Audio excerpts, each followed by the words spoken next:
It's 94 AD, inside the Colosseum in ancient Rome. 30 men have been sentenced to die. Thousands of people are packed into the stands, yelling, cheering, waiting to watch an execution like it's entertainment. The prisoners are starving. They're covered in bruises and half-healed cuts from the way the guards have treated them. They're completely naked. The crowd jeers at them with pure contempt. Each man's hands are tied behind his back. Each one is strapped to one end of a bataram, a long wooden plank balanced on a pivot, kind of like a modern seesaw, except it's long enough to lift a grown man 5 meters into the air. In better days, these things might have been used for acrobats, people flipping off them, doing harmless stunts, earning polite applause. But today, these giant seesaws are here for something far darker.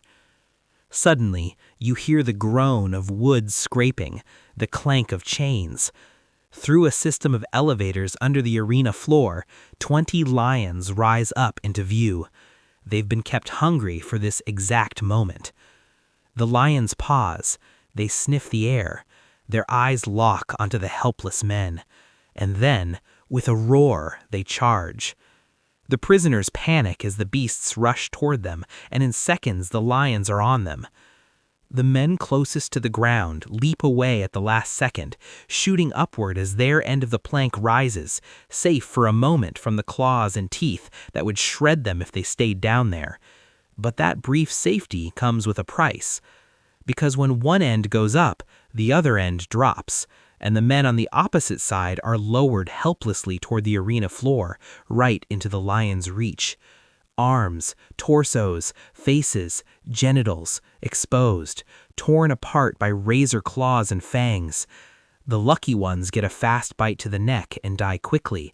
The unlucky ones are ripped open, torn apart, and slowly eaten while they're still alive, screaming. Some prisoners, blind with terror, jump again. That sends the man on the other end back down, straight into the frenzy all over again. Every time someone tries to save himself, someone else pays for it. Anyone still alive jumps the instant their feet touch the ground. It turns into a sick game. Who will die last? But death is inevitable. That's the point. Rome has forced these men to take part in each other's executions, every escape attempt bought with another man's suffering. Meanwhile, the crowd roars, laughs, eats, drinks, and even places bets while the arena becomes slick with blood, 150 liters of it. And this isn't some rare exception. It's just one example from a long list of brutal acts Rome carried out for centuries, so extreme they've inspired some of fiction's cruelest villains. Because the Romans weren't just violent. Even by ancient standards, they were cold, sadistic. Sure, there are cultural, philosophical, and religious explanations for Roman brutality, but there's another factor people sometimes overlook. There may have been something in the water. This is the story of how lead poisoning might have helped turn Rome's elite into something like a gang of blood-soaked psychopaths, and how that idea ties into one of the most controversial theories about the decline and fall of the Roman Empire. Brutal executions existed all across the ancient world. What stands out about Roman punishment is how much psychological cruelty they loved to add. For example, there was an execution where you'd be sewn into a leather sack and thrown into a river. Inside the sack with you, a dog, a snake, a rooster, sometimes a rat, and if someone could find one, even a monkey. As you drowned, the animals would panic, attack each other, bite you over and over.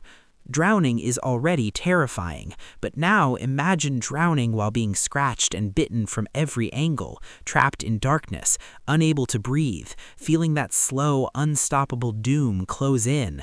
You die in panic, in pain, in the dark, exactly the way Rome wanted you to die. The same twisted cruelty shows up in crucifixion. 2,000 years of religious symbolism has made crucifixion feel distant to us, almost abstract. But don't mistake it, this was a nightmare of a punishment. Rome designed it to be slow, public, humiliating, and agonizing. You'd be whipped, paraded through the streets, your hands and feet nailed to wood. If they wanted you to suffer longer, they could add supports to keep you from suffocating too quickly. Even the position could vary. Some people were crucified upside down, some nailed through their genitals.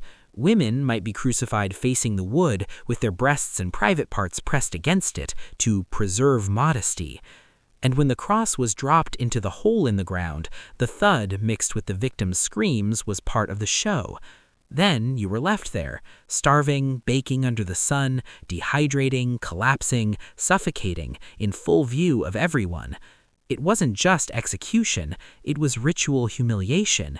It was expensive, it was inefficient, and still Rome loved it, because it wasn't about practicality, it was about spite. Sometimes prisoners were forced to carry their crosses far longer than necessary, just to break them. After wars or rebellions, Rome would line hills with crosses, hundreds, sometimes thousands, just to make sure the message was impossible to ignore. After Spartacus's revolt, 6,000 people were crucified. And Rome didn't just use it on rebels. Soldiers could be crucified for dereliction. Even generals could face it if they failed badly enough. Crucifixion existed before Rome, but it was rare. Many cultures, including the ancient Greeks, considered it too cruel and barbaric. It was Rome that scaled it up, almost industrialized it. To early Christians living under Rome, crucifixion wasn't symbolic. It was a living threat. A horrifying reminder of what the empire could do to anyone, Messiah or not, whenever it pleased. And Rome shocked even the ancient world with its capacity for mass slaughter. When Julius Caesar conquered Gaul, roughly modern France and Belgium, between 58 and 50 BC, he's said to have killed up to a third of the population, either through direct violence or through starvation tactics. Another third was enslaved. Only the final third survived as free people under Roman rule. Most of the dead weren't soldiers, they were civilians, women and children. Altogether, Caesar's campaign in Gaul may have killed or enslaved around 2% of the entire world's population at the time, an absurd price for one man's glory. Even in Rome, plenty of senators were disgusted. They called it a decade of illegal warfare. And then there was Carthage. When Rome won the Third Punic War, it didn't just want to defeat Carthage, it wanted to erase it. The destruction of the city is legendary, including the story of salting the earth so nothing would grow again. But it didn't stop at the city. Rome destroyed Carthage's history, its documents, its culture, so that if anyone remembered Carthage, it would only be through Rome's version of the story. Even today, historians struggle to reconstruct Carthaginian life without relying on biased Roman accounts. So no, this wasn't just rivalry, it ended in cultural annihilation. And cruelty wasn't limited to war. Inside Rome itself, military discipline could be enforced through decimation, 1/10 of a unit chosen by lottery for execution, regardless of guilt. They'd be beaten or stabbed to death by their own comrades. The goal was terror. Public entertainment was just as vicious. Cicero once wrote to a friend, disgusted, about watching a crowd throw a man to wild animals, not because he'd committed a crime, but because they thought he was ugly. Caligula was said to throw merchants to beasts for raising prices, or kill criminals that way simply because there weren't enough victims that day. He's even rumored to have turned animals on parts of the crowd. Even in victory parades, Roman triumphs, the celebrations often ended with the leader of an enemy nation being strangled to death publicly in front of Rome's sacred temples. Vercingetorix, leader of the Gallic revolt, was kept alive for 6 years in prison just so he could be killed in that ceremony. Cleopatra likely would have faced the same end if she hadn't taken her own life first. Rome also invented political murder on paperwork. Under Sulla and later under Octavian, Mark Antony, and Lepidus, the state published proscriptions, lists of people declared enemies, no trial required. If someone killed them, it was rewarded. Their families lost everything, and the state seized their wealth. Cicero ended up on one of these lists, and in a final act of Roman cruelty, his hands and tongue were nailed to the doors of the Senate. As Rome shifted from republic to dictatorship, violence seeped into politics: assassinations, executions, coups, too many to list. And that culture of cruelty at the top lasted for centuries in the Roman West. There are plenty of reasons for Roman brutality. Roman religion shaped everything, including politics, and many of their gods were capricious and cruel. Saturn, for example, castrated his father for power and then devoured his own children to protect his rule. Rome also inherited Greek philosophy and ideals of honor, dignitas, so within Roman society there was always tension between justice and virtue in theory and raw sadism in practice. Roman moralists often condemned cruelty, yet it kept returning again and again like it was stitched into the culture. Early Christianity, in many ways, was a reaction against this might makes right world. When Christianity became official in the 4th century AD, gladiator games and beast executions faded out, and crucifixion was abolished. But plenty of brutal practices remained, some lasting until the empire fell in the West, some even echoing into Europe for centuries afterward. Of course, there may be a simpler explanation.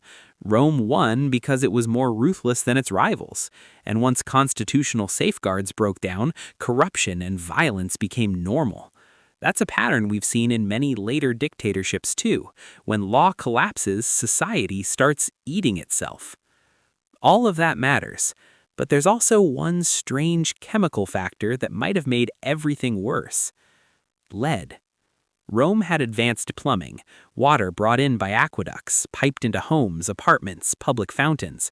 Those systems were so sophisticated they wouldn't really be matched in Europe for over 1,000 years after they fell into disrepair in the 500s.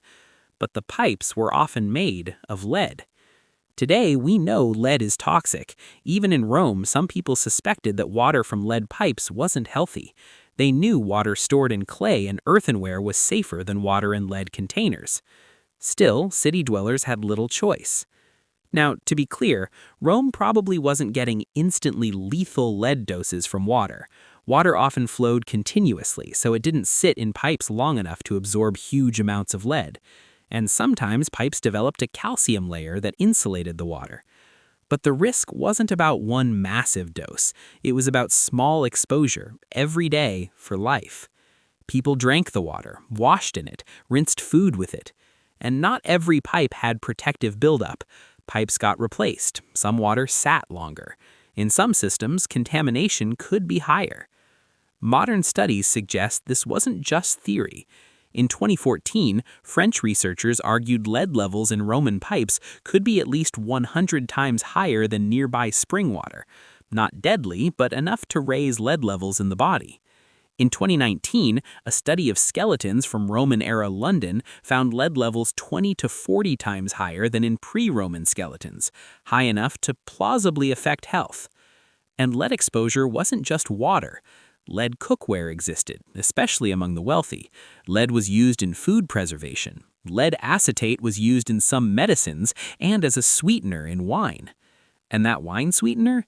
A teaspoon could have enough lead to start damaging kidneys and liver.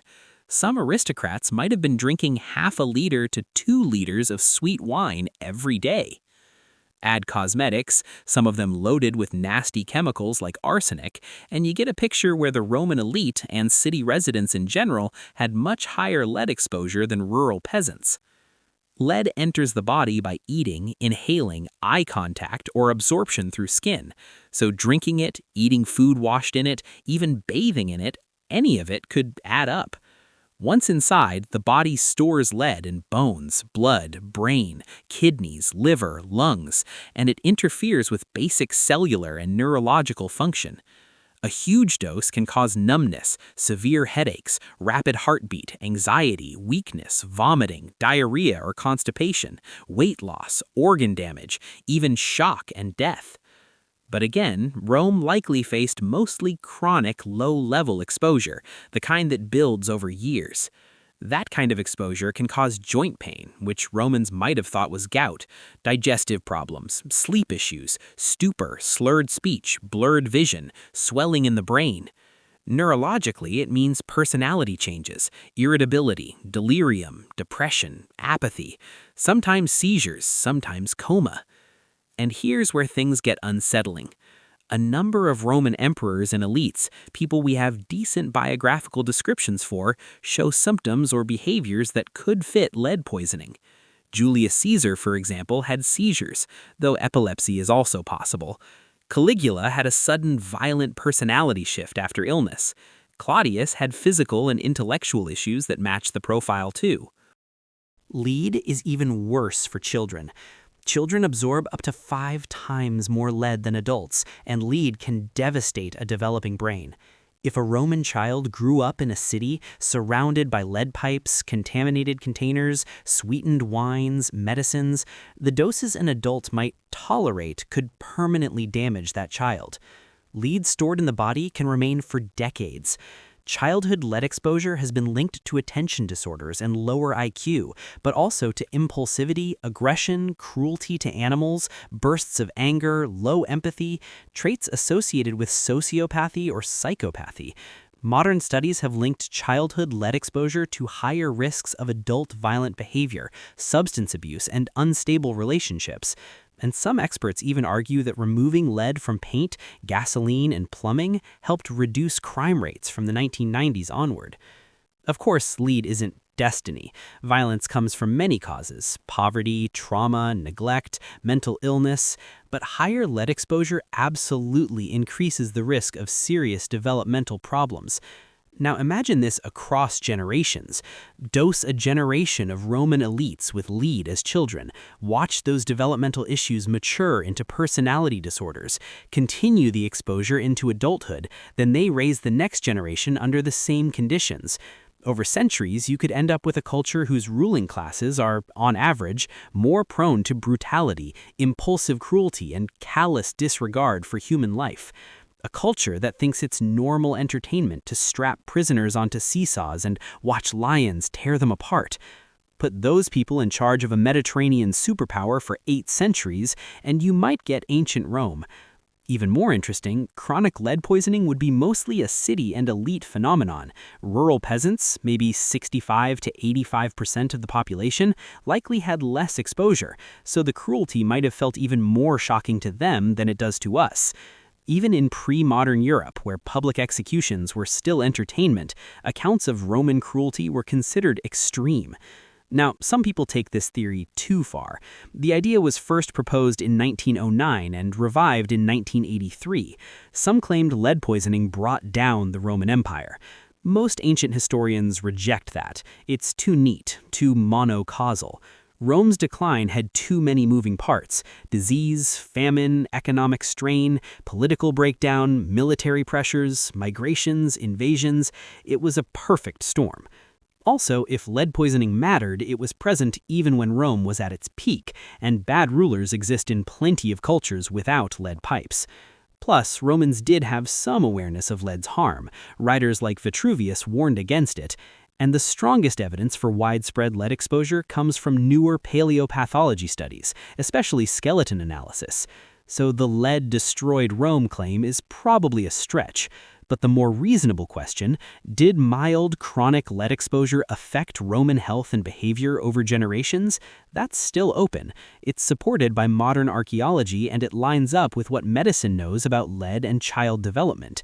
So maybe, along with religion, politics, culture, and the brutal realities of ancient life, one small metal in the plumbing and household gear helped make Roman society just a little more unhinged. And if there's a moral here, it's simple. When you move into a new house, please, seriously, make sure your plumbing is up to code. Especially if you've got kids, and especially if, for some reason, you decide to nickname your child Little Boots. Because honestly, once every 2,000 years, one Caligula is more than enough. Thanks for watching. If you want more content, feel free to subscribe and like.